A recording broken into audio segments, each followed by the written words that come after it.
Welcome to Everything Financial Radio. I'm your host, Dennis Tubbergen. You are listening to the Legacy Radio Network. Really glad you joined me today. We have a terrific show lined up for you. Mr. Karl Denninger will be joining us shortly. Karl is, I'll give him a full introduction momentarily, very prolific economic commentator and has the unique ability to break down very complex economic topics and put them in terms that we can all understand. We're going to have Karl here this segment, and we'll have him back and talk a bit in the third segment of today's show as well. We'll be asking him about Europe. What's going on in Europe? How will it affect you and your money? And as large as the European debt problem is, Karl will point out that we've got a bigger problem looming here in the United States. You're certainly going to want to stay tuned and listen to what he has to say.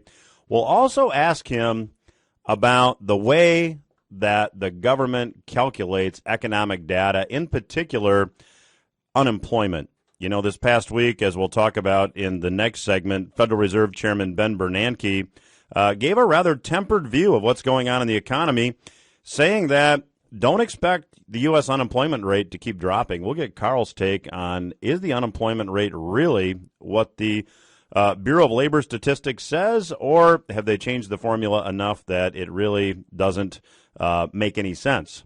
We'll also be talking about the mortgage bailouts. Believe it or not, if you thought mortgage bailouts were over, think again. You and your wallet and anybody else that pays taxes are still bailing out mortgages from 4 years ago. We'll talk about that. Also, Harry Dent, who was here on the Everything Financial Radio Show, was in the news this past week, along with Gerald Celente and Robert Prechter. They tell you to beware of this economic recovery talk, and we'll talk and give an example about more out-of-control regulation.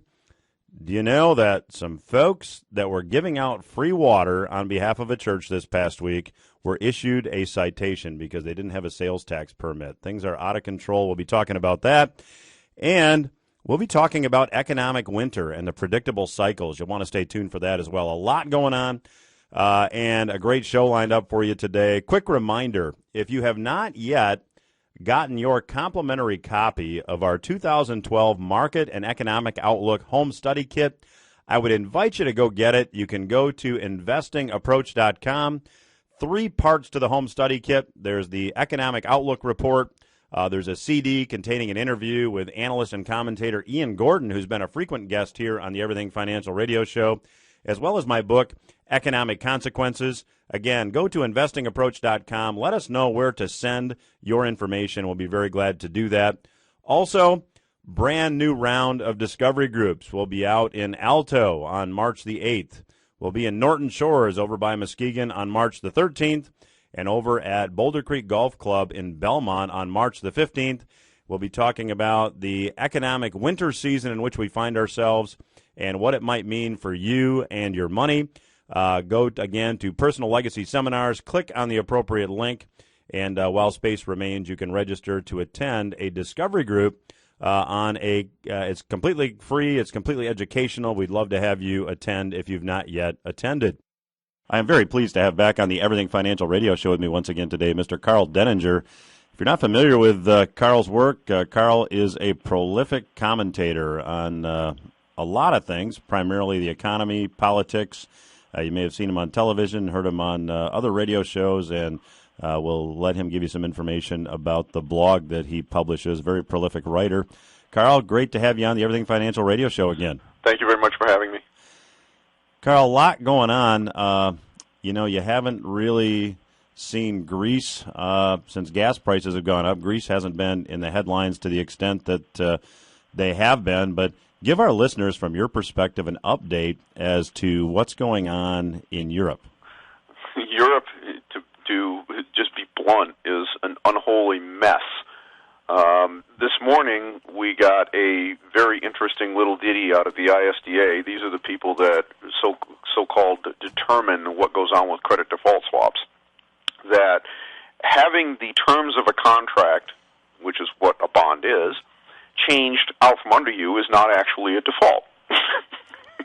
Now, Karl, for our listeners that maybe aren't as sophisticated, back up and just explain what a credit default swap is and why what you just said is almost laughable if it wasn't so serious. Well, a credit default swap is essentially an insurance policy. If you buy a bond is an investment in a company. You loan the company money, they get to use your money for a while, and they pay you interest. It's very much like borrowing money on a credit card or anything else, except that when you do it with a corporation or a government, it's a bond. That's what's sold in the marketplace. We, of course, in the United States have treasury bonds and bills, and they have them over in Greece and in most other countries as well. And all bonds are sold with a contract. We're going to pay you this many dollars on this day, and we're going to pay you this interest on this schedule. And that's what you originally signed up for. And what's happened in Greece is that the Greek government has said, well, you have got to exchange these bonds that had this interest rate for these new ones that have this different interest rate. And, of course, the new interest rate is much lower than the old one. Okay? And then the other problem is that they turned around and they said, the bonds that the European Central Bank bought, we're going to make them special. We're going to reissue those with a different serial number on them. And the act of doing this means that they will get paid before yours do. So it's kind of like taking two sets of bonds that are identical. I buy one, you buy one. And then you all of a sudden get a special deal where yours will get paid but mine might not. This change in contract on a unilateral basis without your consent should be considered an act of default, because just as if you didn't pay the interest or the principal that was due, you've changed the terms. And that's not what you and I agreed to originally. The credit default swap thus should trigger, that is, the person who bought the insurance should get to collect his insurance money. It's kind of like buying fire insurance for your house. The idea is that if you have a fire, the insurance company is supposed to pay you. And of course, they get the wreckage of the house if they want it at that point. The problem here is that what's happened is that you've had a fire, you bought the insurance, and now the insurance company says, oh, well, that kind of fire isn't the sort of fire we were going to pay you on after the fact. Terrific explanation. Karl, one of the questions that has to come to mind would be, who owns these bonds, and what will the ultimate end effect be? Can you address that for our listeners? Yeah, there's a handful of different entities that have these. The largest issue for Greece itself is that, like with most government debt, it is bought by pension funds and insurance companies within the country as a means of monetizing and stabilizing their cash flows. So if you're a pension fund in Greece, just like a pension fund in the United States, you buy treasuries because you need to match the duration of your obligation to pay pensioners with the cash that comes in. And the way that you do this is you take those contributions and you put them into these bonds, and since they have a maturity that roughly matches life expectancy, things work out reasonably well.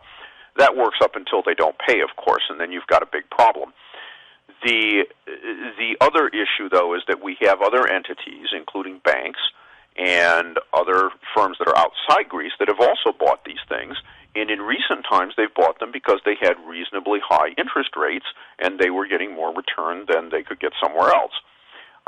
And then finally, there's a number of them that have been bought by the European Central Bank as a means of trying to prop up the Greek government and the Greek borrowing situation as the situation deteriorated over the last couple of years. Unfortunately, all of these entities really can't afford these losses, but like anything else, there's no such thing as a risk-free investment, okay? So now we're finding out that people actually underprice the risk, that they allowed the Greek government to run these budget deficits, much like we're doing here in the United States, without being compensated appropriately for the risk because they wouldn't get paid. And so now there's a problem. And we are, in the grand scheme of things, Greece is not a very large issue. It's tens of billions of dollars. The overall exposure and the rescue that is being put together at the present time, this second rescue plan, looks like about 150 to 170 billion. We're not sure exactly what the number's going to be yet. You think about that and you say, wait a minute, 170 billion, why so much? And the answer is because their banks are so heavily indebted and own so much of this trash that they will collapse if they don't get this support. And then the government, of course, has to continue to operate. And what the Greek government has not done, and this is the key for everybody to take away from this, they have not gotten to the point that they have a balanced budget, just like we have not here in the United States. And until that happens, there will be no actual stability. All we're doing is playing games around the edges and trying to prevent realizing that somebody is actually bankrupt.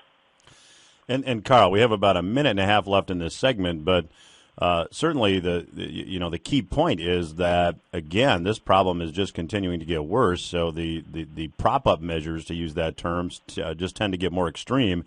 We have about a minute left. Greece is not the only European problem. We've got Portugal, Italy.